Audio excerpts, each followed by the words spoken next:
may makakasama tayong embalsamador sa pagbablog sa sementeryo. At subukan natin na sumama sa kanya sa pag-iikot dito sa sementeryo.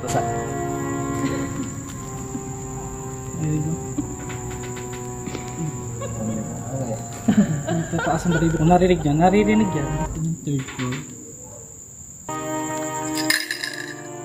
Hindi siya tutulog ng ganun.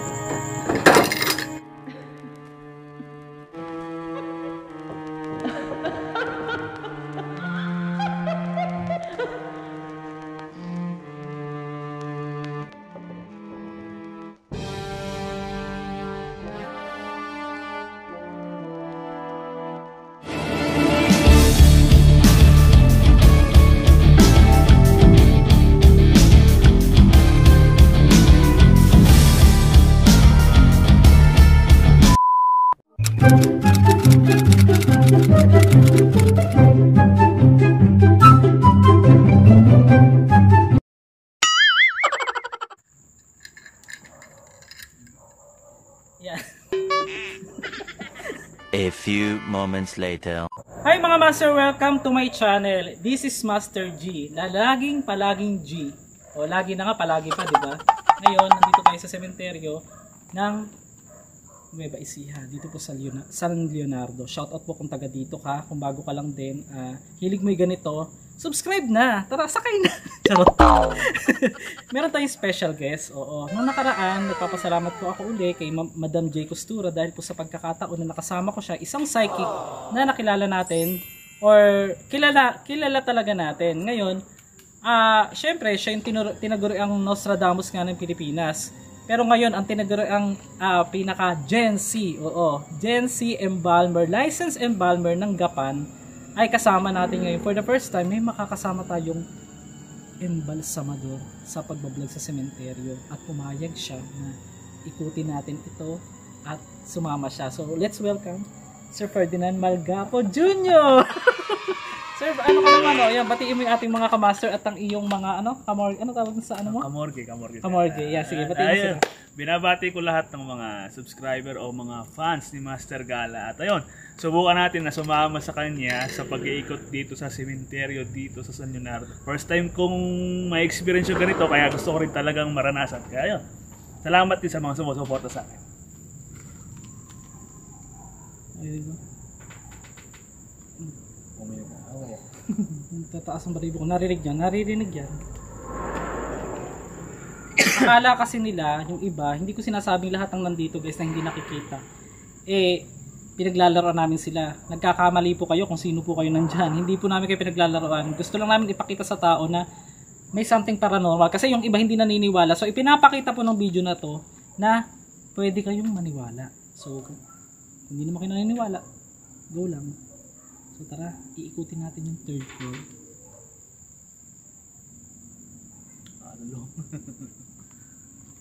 Iikutin natin. Bakit ang i-video mo nga? Video mo tong yero. Wait lang guys ha.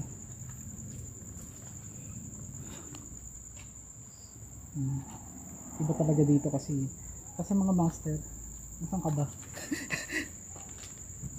Mga master kasi bukod sa yung third floor na nakakakilabot na nag-trending sa atin doon, almost 300k views na napatakbo din kami. Ito ni third floor. Ay! Ano yun? Kayo yun? Hindi. Ano yung taksi ganito? Gago ka! Ano ang gago ka? Sino na ba to? Sa mga hindi pa po nakasubscribe kay Sir Ferdinand Malgapo, aka Kamorge, ay mag-subscribe na kayo sa kanya para po medyo iba naman ang timpla. Kung may sementeryo, syempre may ibang twist naman yun sa kanya. At mag-a-upload din siya. Abangan niyo po yung collaboration namin sa kanya sa channel niya. Huwag na natin patagalin. Tara, ikutin natin ang nakakakilabot na sementeryo nito. Alam ko, ngawit na yung camera mo. Ang haba ng intro. Sige.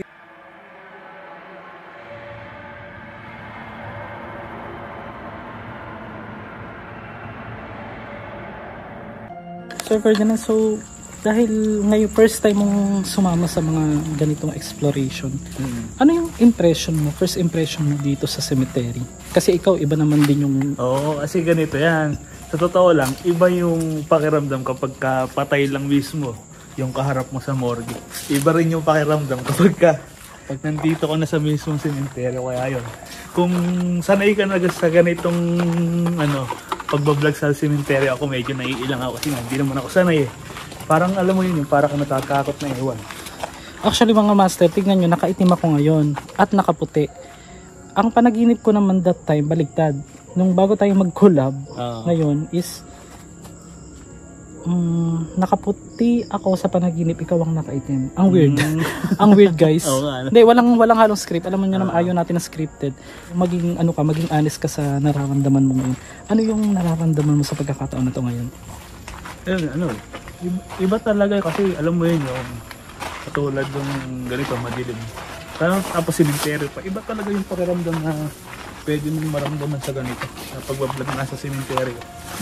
Pero yun, kaya lang, tawag doon, lalakasan ng loob. Tumataas yung balahibo mo. Natataas mo yung balahibo mo, ganun, parang ganun. Oo, parang ganun. So ito na guys, ito yung sinasabi ko sa inyo. So ito yung sinasabi nila mga master na may nakuha daw dito, yung nakausap namin. Wala pa kasi itong nagagandang bahay that time. May nahukay na umano dito na ginto. Ang sabi, pinsan daw niya, ayaw, wag na lang daw sabihin, nakakuha daw ng more than 8 gold bars na maliliit. O natig kakalahating kilo. Ayun ang kwento sa akin. So, ngayon, sabi, kahit daw tignan natin dito, kasi dito naman, hindi natin masabi kung sa nila, syempre, personal na nila kung bakit nagkaroon sila ng ganyang kayamanan o gagandang mga bahay. Pero nung napunta kami ng time na yan dito, yung nakasalubong namin na parang nagalit pa nga sa amin, hindi rin kami nagpaalam, dire-diretso lang kami. Kasi doon kami dumaan sa kabila dati eh. Ngayon, gusto ko mag-asusena. Gusto ko magkaldereta. Charot. Diyan yung humarang sa amin na lalaki lumapit na nagkwento na may nakitang gold ba niya dito. Akala mag-gold hunt. Ano tawag doon? Ano tawag doon? Ay, yung basta yung tungkol sa ginto. Oo, yung kukuha ng ginto, ano tawag doon? Magmimina. So, ito guys yun. Pero hindi naman maiwasang may syempre, tabi-tabi po. Kasi panahon pa ng hapon itong mga sementeryo na to. Tapos dito tayo sir, sa part na to. So way back 1 year ago mga master, nung napuntahan namin to, meron ditong isang nicho na pinagsama-sama, siyam sila, yung hindi na nakuha ng Porenaria.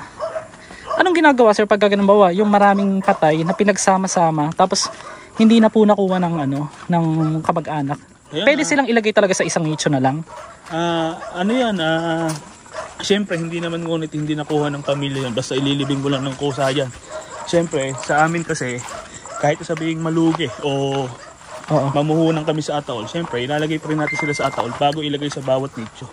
Ganon, hindi yung paramihan na basta ilalaglag mo lang o ilulubog mo lang sa lupa. Ganon. Hindi pagsasamahin sa isang nicho? Oo, hindi naman ganon. Hindi naman maganda kasi tingnan yung ganon. Kakabaong pa rin? Oo. Sa amin kasi ganon ang ginagawa kasi nangyari na rin sa amin yung ganon. Okay. Actually guys, maya lamang didiretso na tayo doon kung saan may itinapon doon na dalawang lalaki. Oo. Diba? Takot. Medyo creepy. Ano kasi ito pang final week. So mga master, ito, sana tapusin niyo po yung buong video dahil ito po yung pang final week natin ngayon. Sa vlog. Ito na. Ito ba yun? Sure ka? So ako muna mauna para fair ang laban. Sarot. Patayin muna natin itong isa. So ayan guys. Hindi yata dito yun eh. Yung may gate na gumalaw. Tapos ginaya pa nga namin. Nagtakbuhan kami kasi parehas na parehas yung tunog niya. Dito ba? Ay oo, dito nga. So guys, ito na, malapit na tayo sa 3rd floor na nakakapangilabot na 3rd floor. Oo. Ito yun. Gusto kong ulitin guys, pero wag naman sanang gumalaw, wala po kaming balak dito manggulo. Ito yun kasi kikwento ko lang ulit para makabalik po makabalik sa kanila. Disclaimer po sa family, ito po ay pag-aano lang po nang nangyari po talaga sa amin based on our experience, pero hindi po namin sinisiraan ng inyong mausoleo. Ngayon, nung nagdito kami, may nakita kaming box dito. Nasaan yung box? O nawala na. Yan, way back.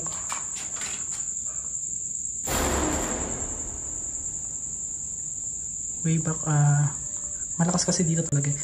Way back 1 year ago mga mas. Baka naman daga lang yun. Nandito kaming tatlong lahat. Tatlo yata. O tama, tatlo kami. Nandito kami. May nakita kami yung box. Ngayon, nung habang nandito kami, try mo ngang alugin, try mong alugin dyan ngayon. Konting gate lang. Ayan. Ayan, ganyan. Ganyan na ganyan ang tunog. Habang nandito kami. So, hinanap namin kasi sabi, alam namin, dito lang talaga. Gate talaga ang tunog. Nung lumapit na ako dito, mga master, nung ginanto ko na siya, ayan. Yun, ganyan na ganyan. Nagtugma, doon kami nagtakbo. Sabay-sabay kami doon. Ang sikip-sikip niyan, nagasgas yung helmet, kakabili ko lang ng helmet. May mga box dito. ML28 Pogi Puncher. Sumalo mo siguro ng ganyan. Bakit sa mga pagyo? Bakit sa mga pagyo? Bakit sa mga pagyo? Ay! Ano yun? Mukbo. Narinig nyo? Oo. Yung parang nagano ng yero. I-review ko ka master. Ngayon lang. Parang ito parang ito katunog niya eh. I-review ko nga, pakinggan nyo kung kasing tunog talaga. Bakit sa mga pagyo? Talaga? Yan. Ayun eh.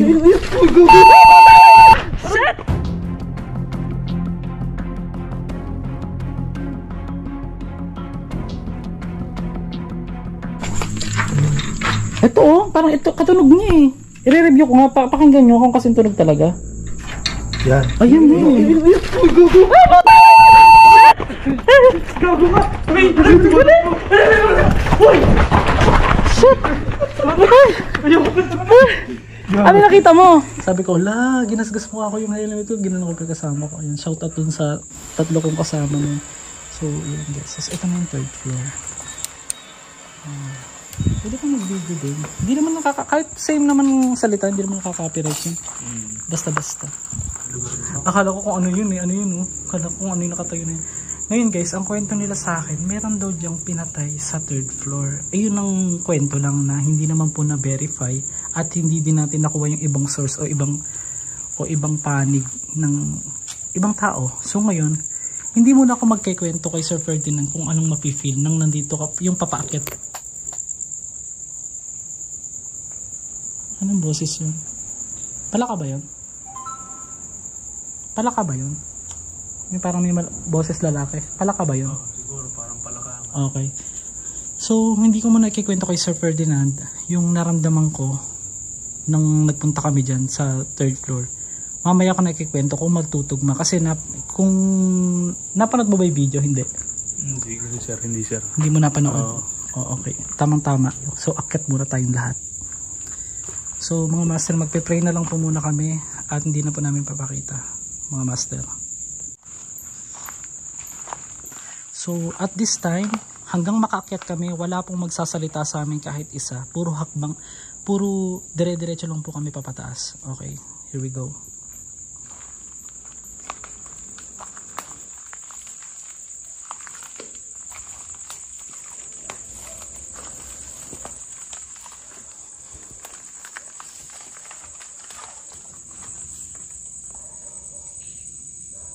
Grabe naman ito, tingnan mo. Grabe, may mukha. May mukha. Kita mo. Oo nga. Grabe, tataasan yung balahibo. May mukha. May mukha guys. Okay. Diyos mio.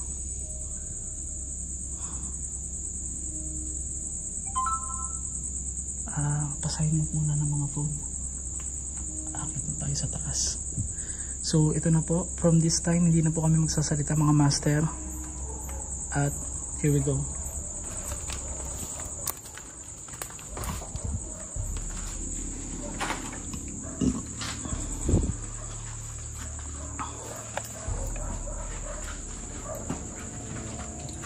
Dito yung ilang bato na malakas talaga. Yung time na yun.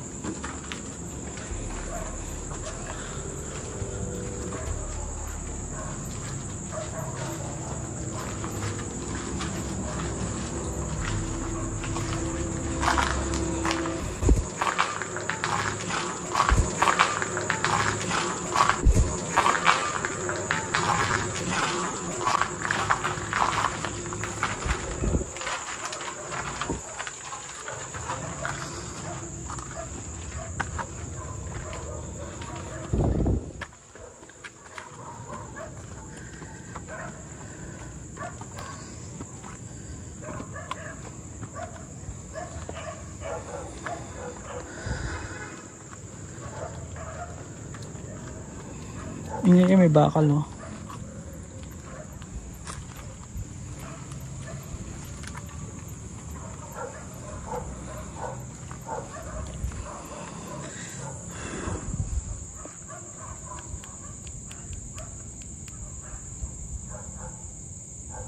So magmula rito sa 3rd floor, makikita mo yung sementeryo.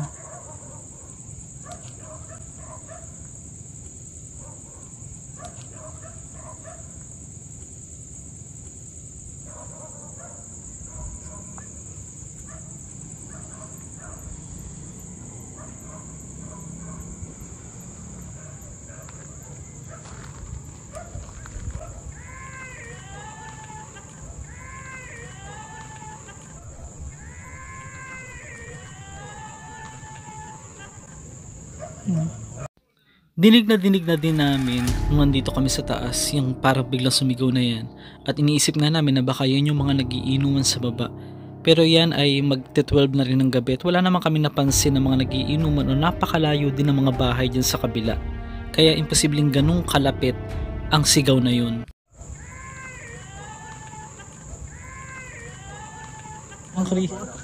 Ang creepy.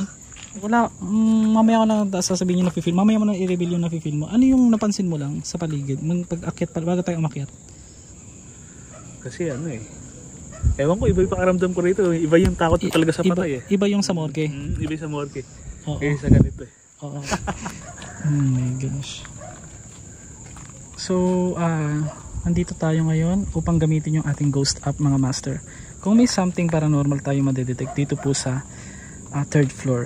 So, isi-set up ko lang siya, guys. So, ito guys, kung may naririnig, may sasabihin itong ating ghost tube. Anyone here? Hello? Anyone here?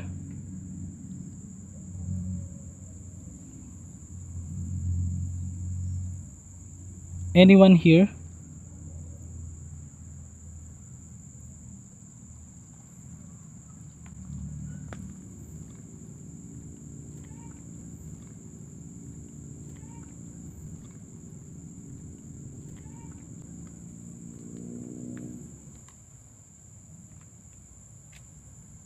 Hello?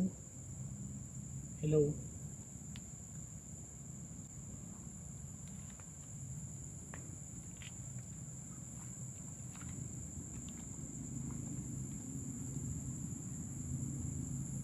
Is safe here? Ano pa kasi naririnig pa yung mga background ng kalsada, guys eh. Medyo maaga pa eh. Is this safe? Yan, nakikita mo ba sila kamorgue? Kita ba sa camera? Ayan. So, nagko-courting tao sila dito, mga master. Ibig sabihin, ang nadedetect talaga lang niya, courting tao din or totoong tao talaga. Ngayon, pag tinapat mo sila dito, wala kang madedetect eh, oh. Pero pag may nakita tayo dyan, ayan oh, nakikita mo sila, di ba? Na nakaparehas sa kanilang figure. Kita mo siya. Oh. Pakita ka muna, hindi kita ba? Oo nga. Di ba? Oo. Dito, ayan oh. Ayan oh. Creepy, di ba? May nakatayo oh, dito oh. Oh. Ayan oh. Dami. Dami nila, no? Pwede, imposible namang ano yan, tingnan malalapitan natin ah. Daming Ang dami oh. Bakit yung iba wala? Oh. Bakit yung iba wala? Yung iba meron.